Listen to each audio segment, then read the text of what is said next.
Selamat siang pemirsa, saya Irwan Saragih kembali hadir menemani Anda dalam Sumut hari ini siang. Siang ini kami telah merangkum sejumlah informasi terkini di antaranya. Korban kebakaran di Tanjung Balai histeris dan pingsan melihat rumahnya hangus terbakar.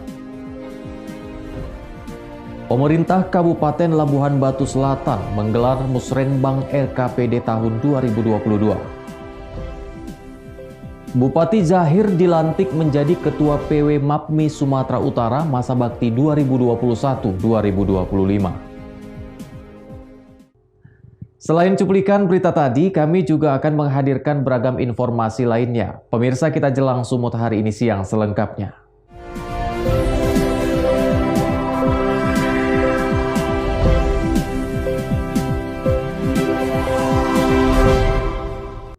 Kita ke informasi pertama, pemirsa. Bupati Batubara Zahir memberikan ratusan kartu BPJS Kesehatan gratis terhadap pekerja bukan penerima upah atau PBPU di 4 kecamatan di Batubara dengan pembayaran iuran BPJS melalui klinik Suwandi.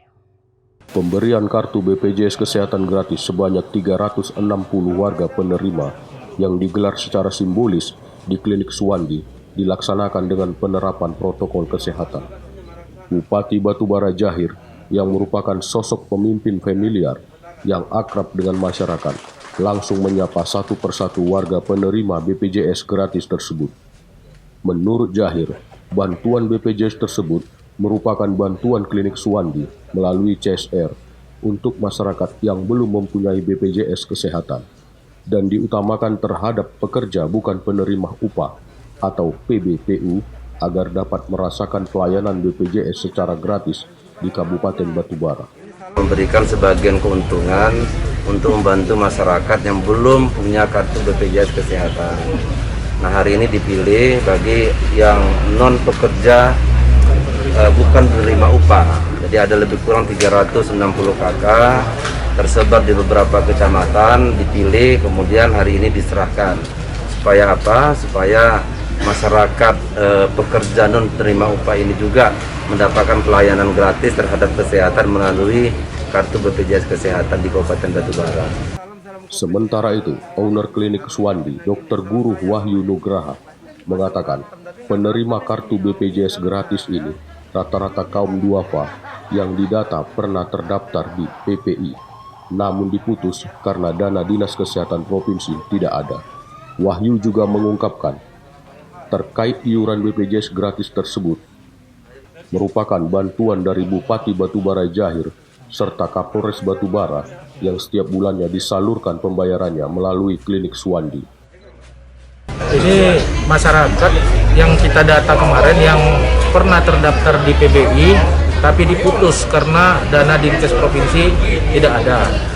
Nah, rata-rata mereka adalah kaum duafa yang tidak memiliki pekerjaan dan memang benar-benar sudah usia lanjut. Kemudian untuk biayanya tiap bulan itu nanti disalurkan dari Bapak Kapolres dan Bapak Bupati Batubara Pak Zahir ke klinik Suwandi, nanti kita bayarkan ke BPJS tiap bulannya. Ada berapa banyak jumlah BPJS ini, Pak? Ini terdaftar ada 360 kepala keluarga. Nah, dari berapa kecamatan, Bang, di Kabupaten Batubara? Jadi ada dari 4 kecamatan. Taufik melaporkan untuk Evarina TV. Sementara itu pemirsa, diduga akibat arus pendek listrik, 1 unit rumah ludes terbakar di Jalan MT Haryono, Selat Tanjung Medan, Kota Tanjung Balai pada Selasa siang. Pemilik rumah yang tertidur saat kebakaran selamat dari maut dan sempat pingsan setelah melihat rumahnya hangus terbakar. Seorang ibu yang menjadi korban kebakaran histeris saat melihat rumahnya dilalap kobaran api. Meski sejumlah tetangga mencoba menenangkan, namun sang pemilik terus histeris melihat rumahnya hangus terbakar. Tidak hanya itu, wanita parubaya itu pun jatuh pingsan karena tidak satu pun barang miliknya bisa diselamatkan. Kebakaran rumah semi permanen ini terjadi pada Selasa siang saat pemilik rumah tengah tertidur. Karena api cepat membesar, ia kabur dan menyelamatkan diri. Api terus membesar, membakar seisi rumah dengan cepat karena rumah masih semi permanen. Petugas yang tiba di lokasi langsung memadamkan api dan mensterilkan titik api agar tidak merambat dan menjalar ke rumah lainnya. Kami dari Pos Pemadam Kebakaran Kota Tanjung kembali menerima laporan dari warga sekitar pukul 14:15 kira-kira seperti itu. Kemudian dengan kondisi bangunan rumah yang terbuat dari papan sehingga rumah cepat habis terbakar. Yang terbakar 1 unit rumah. Saat kejadian kebakaran pemilik rumah saat itu di rumah, Bang? Dari informasi yang kita terima, pemilik rumah sedang tertidur. Sedikitnya 4 armada pemadam kebakaran diturunkan ke lokasi kejadian. Tidak ada korban jiwa dalam peristiwa ini. Wanda Pratama melaporkan untuk Evarina TV. Informasi berikutnya pemirsa, 3 menteri di Kabinet Presiden Joko Widodo yakni Menteri Pertanian Syahrul Yassin Limpo, Menteri Kemaritiman dan Investasi Luhut Binsar Panjaitan, dan Menteri PUPR Basuki Hadi Mulyono menyambangi lokasi food estate di Provinsi Sumatera Utara. Lokasi yang menjadi lumbung pangan untuk tanaman hortikultura ini berada di Desa Hutajulu, Desa Parsingguran II, dan Desa Ria-Ria, Kecamatan Polung, Kabupaten Humbang Hasundutan.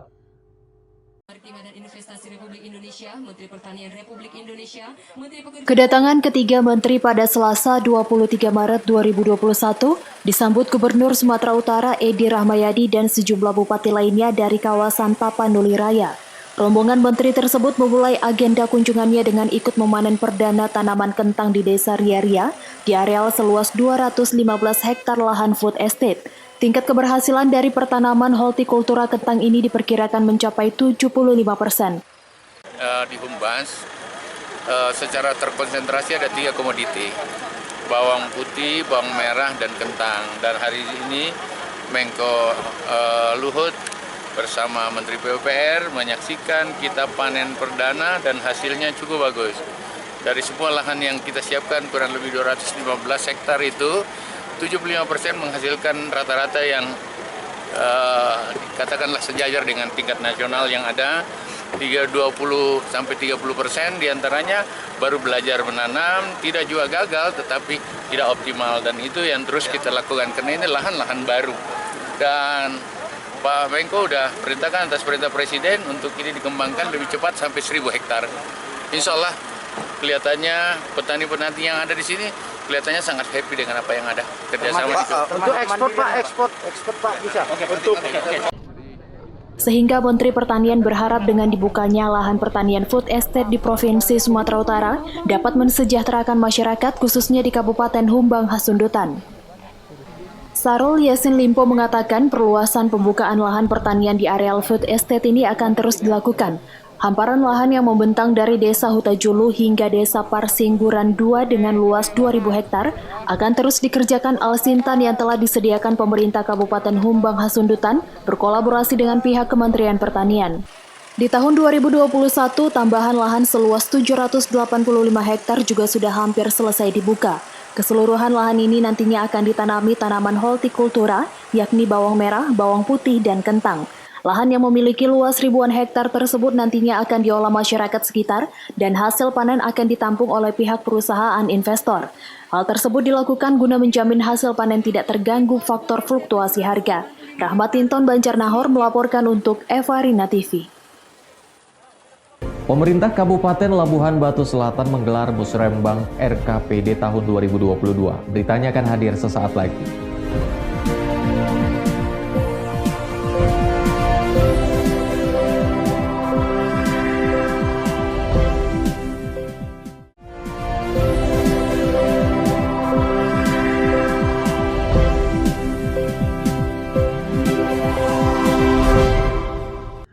Terima kasih Anda masih bersama kami pemirsa. Pemerintah Kabupaten Labuhan Batu Selatan menggelar musyawarah rencana pembangunan RKPD untuk tahun anggaran 2022 mendatang.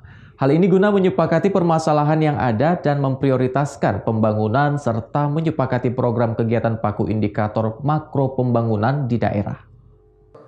Dalam musrenbang yang digelar di Aula Convention Hall Grand Suma Hotel Blok Songo, Kota Pinang, Labuhan Batu Selatan, Sumatera Utara, PMK Pelabuhan Batu Selatan menargetkan sasaran indikator makro pembangunan tahun 2022, yakni Indeks Pembangunan Manusia sebesar 73,50 poin, laju pertumbuhan ekonomi sebesar 5,50%, Tingkat pengangguran terbuka sebesar 4,75% dan tingkat kemiskinan menjadi 7,87%. Di mana capaian indikator makro tahun 2020 lalu, indeks pembangunan manusia mencapai 71,40 poin. Laju pertumbuhan ekonomi sebesar 0,80% dan tingkat pengangguran terbuka sebesar 4,90%. Sementara di sisi lain juga berhasil menekan angka kemiskinan ke angka 8,34%.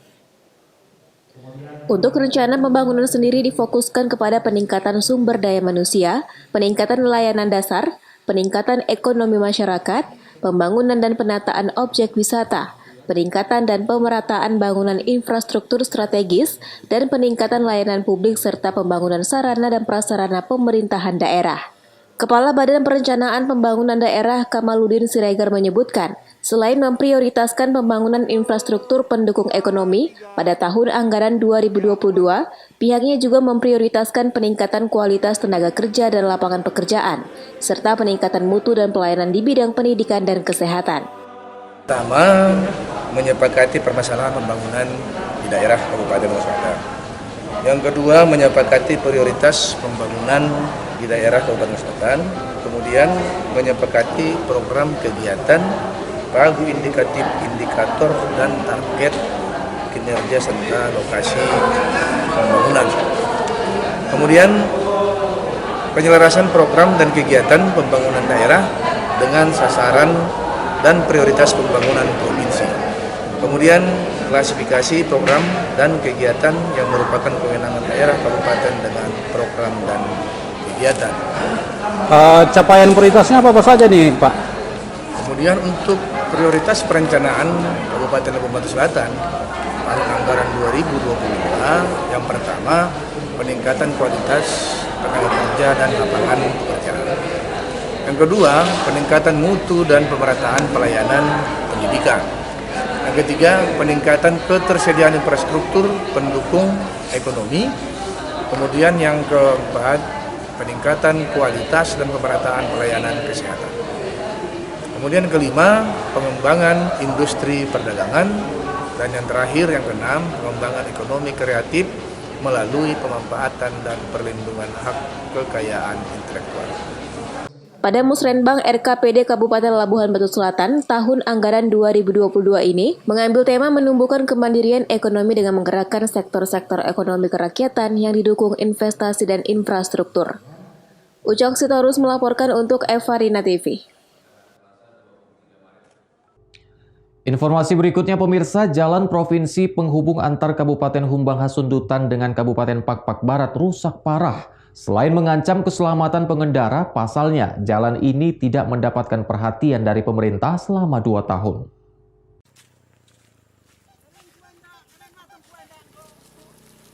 Beginilah kondisi jalan provinsi penghubung antar Kabupaten Humbang Hasundutan dengan Kabupaten Pakpak Barat, Sumatera Utara rusak parah. Pengendara yang melintas harus berhati-hati saat melewati jalan tersebut. Lokasi kerusakan jalan ini diperkirakan terjadi di 5 titik menuju Kabupaten Pakpak Barat dan kabupaten lainnya. Apalagi saat hujan deras, para pengendara sangat sulit melalui jalan ini. Selain dipenuhi lubang dan batu padas yang berserakan, jalan ini juga amblas sekitar 4 meter. Tidak ada perhatian dari pemerintah provinsi, padahal jalan ini merupakan akses satu-satunya menuju ke kota Medan dan kabupaten lainnya. Kejadian ini diperkirakan sudah berjalan 2 tahun sebelumnya, namun hingga kini belum ada tanda-tanda perbaikan dari pemerintah provinsi. Salah seorang pengendara berharap agar pemerintah segera memperbaiki jalan tersebut sehingga mempermudah pengendara melintas. Sekitar 12-11 nya. 12-11 ya, Pak. Oh, jadi harapan kita ke depannya untuk pemerintah provinsi apa ini? Kiranya lidah provinsi segera memperbaiki karena ini jalan utama menuju kecamatan Starang Julu, khususnya ini ke Humbahas bisa ya. Oh, berarti ini jalan kabupaten ke Humbahas dan ke kabupaten lain gitu ya, Pak? Iya, ke kecamatan lah, kecamatan. Petro Citra Cibro melaporkan untuk Evarina TV. Pemirsa, Ketua Umum PB Majelis Adat Budaya Melayu Indonesia melantik Bupati Batubara Zahir sebagai Ketua PW MAPMI Sumatera Utara untuk masa bakti 2021-2025. Pelantikan pengurus wilayah Majelis Adat Budaya Melayu Indonesia atau PW-MAPMI Sumatera Utara ini digelar di Aula Tengku Rizal Nurdin dan dihadiri Gubernur Sumatera Utara Edi Rahmayadi. Acara pelantikan yang berlangsung secara daring dan luring diikuti 10 wilayah MAPMI se-Indonesia ini, kemudian mengangkat Bupati Batubara Zahir sebagai Ketua PW-MAPMI Sumatera Utara dengan masa bakti 2021 hingga 2025. Ditandai dengan penyerahan bendera petaka oleh Ketua Umum PD MAPMI Datok Sri Haji Samsul Arifin. Gubernur Sumatera Utara Edi Rahmayadi berharap dengan dilantiknya Bupati Batubara sebagai Ketua PW MAPMI dapat mengkaji secara positif hingga menjadi motivasi kesejahteraan rakyat, menghidupkan kembali sejarah kesultanan yang ada di Sumatera Utara dan budaya Melayu di Indonesia. Harus dikaji secara positif untuk keseluruhan, itulah yang membuat motivasi untuk kesejahteraan rakyat. Ini yang harus kita hidupkan kembali. Kehidupan kesultanan, ada 8 sultan di Sumatera Utara ini akan harus kita kembalikan. Motivasi membangun. Sementara itu, Ketua MAPMI Sumatera Utara Zahir mengaku nantinya akan menyatukan bersama suku Melayu dengan target para puak-puak Melayu bertujuan untuk memulai kesejahteraan Melayu. Pelantikan ini dan PW MAPMI bersama pengurus akan membagi tugas untuk melakukan konsolidasi organisasi ke kabupaten kota, mendefinitifkan membentuk pengurus baru di seluruh kabupaten kota yang ada di Sumatera Utara. Tentunya kita berharap bahwa ketika pelantikan di kabupaten kota, kita pengen gubernur hadir, supaya memberikan motivasi bagaimana mensejahterakan masyarakat Sumatera Utara yang ada di daerah itu, terutama dari puak-puak Melayu. Nah, sehingga kehadiran gubernur kita harapkan sekaligus kita nanti melihat potensi apa yang bisa untuk anak-anak Melayu yang ada di Sumatera Utara. Nah, ini yang perlu kita perbaiki bersama, bagaimana keadapannya, nilai sejarahnya, rumah adatnya ini harus kita inventaris secara detail sehingga nanti kita lapor dengan Pak Gubernur langkah-langkah yang dapat dilakukan oleh pemerintah Sumatera Utara dalam mengantisipasi menyelesaikan masalah yang ada di etnis Melayu. Taufik melaporkan untuk Evarina TV. Sumut hari ini masih akan kembali dengan informasi menarik lainnya, tetaplah bersama kami.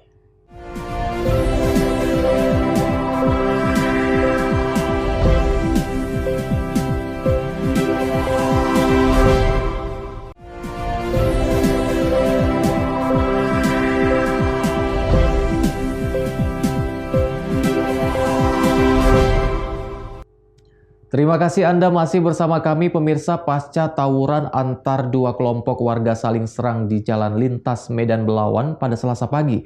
3 unit atap rumah warga rusak akibat terkena lemparan batu hingga bom molotov yang sempat terekam kamera CCTV. Pasca 2 kelompok warga Yong Panah Hijau dan Pekanlabuhan saling serang lempar batu hingga petasan di kawasan Jalan Lintas Medan Belawan, Kecamatan Medan Labuhan, Sumatera Utara, rumah penduduk rusak. Terlihat dalam rekaman CCTV milik salah satu rumah warga, antar 2 kelompok warga ini saling serang lempar batu hingga melemparkan bom molotov. Belum diketahui penyebab pasti tawuran tersebut, diduga tak senang akibat saling ejek sehingga antar warga terprovokasi. Salah satu warga mengatakan tawuran antar 2 kelompok sempat membuat resah warga. Jadi jalan anak pekong itu kan di sini. Jadi 2 malam itu anak pekong nggak ada, tapi orang itu terus melempari, membakar. Orang ini kan anak-anak kecil banyak, minta tolong kami nggak tidur lah jadinya. Udah berapa malam? Udah 2 malam lah, nggak ada anak pekong datang nyerang ke sana. Tapi orang itu tetap nyerang, tetap mengancam, meneror. Asal kami keluar emak dilempari batu melayang-layang. Siapa ini tahan? Yang melempar kita ini orang mana, Bu? Anak panah hijau, tapi larinya kalau dikejar ke kandang lembu. Oh gitu. Bom molotov dilemparnya, videonya kan ada tuh. Ada rumah-rumah orang kena juga, Bu? Rumah orang inilah kena. Nah, ini yang punya rumah. Jadi rumah ya? Gak bisa tidur lah, Pak. Orang ini minta tolong, warga tetangga ya kan. Ya nolong dalam jerit kami minta tolong. Orang tuh ngejek-ngejek ngelem kambing di situ sambil melempar bom molotov, melempar batu. Anak-anak banyak. Mengungsi lah orang tadi semalam ke sana semua. Ini anak-anak remaja usia berapa, Bu, kalau boleh? Usia 15 sampai 20 tahunan gitu loh, Pak. Tahun, ya. Tidak ada korban jiwa dalam kejadian tawuran ini, namun 4 unit atap rumah warga rusak. Warga akan membuat laporan ke Polsek Medan Labuhan dengan menyerahkan rekaman CCTV. Wahyu Pratama melaporkan untuk Evarina TV. Informasi menarik berikutnya pemirsa, selain ulos, masyarakat Batak ternyata juga memiliki batik yang tidak kalah terkenal di Indonesia. Namanya adalah batik Gorga. Di Medan, Sumatera Utara, terdapat pengrajin batik Gorga yang memproduksi berbagai varian batik khas suku Batak Toba tersebut. Beginilah suasana toko batik Ardina di Jalan Bersama, Kecamatan Medan Tembung, Medan, Sumatera Utara. Terlihat sederhana, namun berbagai macam batik khas kota Medan dijual di toko tersebut, salah satunya batik Gorga. Berbagai batik Gorga dibuat bermacam jenis seperti baju, kain ulos, dan lapisan duduk. Selain menjual batik khas Medan, pemilik juga membuat sendiri batik-batik tersebut dengan cara tradisional. Di lokasi pembuatan batik, pembeli bisa melihat cara pembuatan berbagai batik. Mulai dari alat cetak batik terbuat dari besi berbagai bentuk, pewarna pakaian, proses perebusan kain dan proses pencucian kain, sampai proses akhir pembuatan baju batik. Pengrajin pakaian batik Ardina Medan Sidari Tonga mengatakan, di masa COVID-19 ini permintaan jenis batik menurun. Namun ia tetap optimis dan mampu memperbaiki pertumbuhan ekonomi di masa adaptasi kebiasaan baru saat ini. Kak, bisa dijelaskan apa itu batik Gorga, Kak? Nah, batik Gorga di khas Sumatera. Sumatera ya, Kak, ya. Bedanya dengan batik lain itu apa, Kak? Maksudnya batik lain kayak Iya, batik ya seperti batik-batik dari Pulau Jawa atau gimana gitu batik bedanya. Gorga ini dia itu memang dia di Indonesia, di Sumatera, dia nggak ada di Jawa. Kalau ada pun di Jawa, orang itu menyontoh. Sebetulnya itu memang khas Sumatera Utara gitu. Iya. Ciri khas batik Gorga itu apa, Kak, bentuknya, Kak? Ciri khasnya dia melambangkan